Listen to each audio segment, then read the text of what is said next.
नमस्कार साथियों, स्वागत है आपका अपने YouTube चैनल पर। और साथियों, जैसा कि हमने पिछली क्लास में कुछ शब्दों को पढ़ना सीखा था, now we are going to learn the silent letter of D. जो हमारी क्लास चल रही थी वो साइलेंट लेटर डी के बारे में चल रही थी। और मैंने बताया था जब भी डी जी ई इकट्ठा आता है तो वो किसकी साउंड निकालता है? When combination of D, G, E, when it is always pronounced as a Z or a in Hindi जय। जैसे हमने पढ़ा था उसके अंदर जज, तो जज जब भी डी जी इकट्ठा होता है तो डी यहाँ क्या हो जाता है? साइलेंट। और इसको हम पढ़ते हैं जज। फिर मैंने बताया था आपको वर्ड आए हमारा फ्रिज, तो यहाँ डी जी फिर इकट्ठा है तो डी साइलेंट होगा और हम पढ़ेंगे फ्रिज। उसी प्रकार अगर हम पढ़े ब्रिज तो यहाँ भी ब्रिज डी साइलेंट है और इसका उच्चारण क्या होगा? जेड का होगा। जैसे हम बोलेंगे ब्रिज, फ्रिज, जज। और उसी प्रकार हम बोलते हैं स्लज। तो ये सब शब्द हमने पिछली क्लास में बोलने सीखे थे। Now we are going to learn the combination of D और जे। जब भी डी और जे इकट्ठा आता है तो यहाँ डी है वो साइलेंट हो जाता है और जे है वो किसकी आवाज प्रोड्यूस करता है? जय की। जैसे हम पढ़ते हैं एडजस्ट, हम बोलते हैं एडजस्ट, लेकिन ये एडजस्ट नहीं होता, ये होता है एडजस्ट।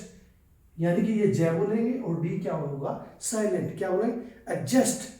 उसके बाद वो हम हमेशा ग्रामर में यूज करते हैं एडजेक्टिव। ये साथियों एडजेक्टिव नहीं होता, ये एडजेक्टिव होता है। डी यहाँ क्या रहेगा साथियों? साइलेंट रहेगा और जे है वो किसकी आवाज निकालेगा? जय की।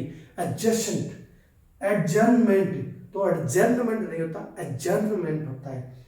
एडजेसेंट, जैसे मैथ में हम एडजेसेंट एंगल बोलते हैं तो वो क्या होता है? डी साइलेंट होता है, उसको हम बोलते हैं एडजेसेंट।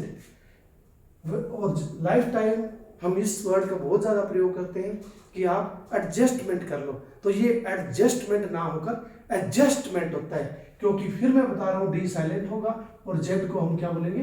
जय। तो क्या होगा? Adjustment, not adjustment. Adjourn, court के अंदर बार बार ये केस एडजर्न कर दिया जाता है तो डी यहां भी साइलेंट होगा और जेड को क्या बोलेंगे? जय। एडजर्न, एडजर, जिसको एडजर बोलते हो एडजर नहीं होता, एडजर होता है।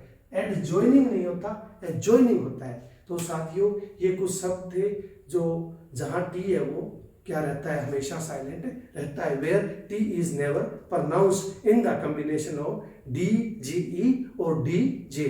दो ही वो उपस्थितियां हैं जब डी जी इकट्ठा होता है और डी जे इकट्ठा आता है तो डी का प्रोनाउंसिएशन है वो नहीं किया जाता।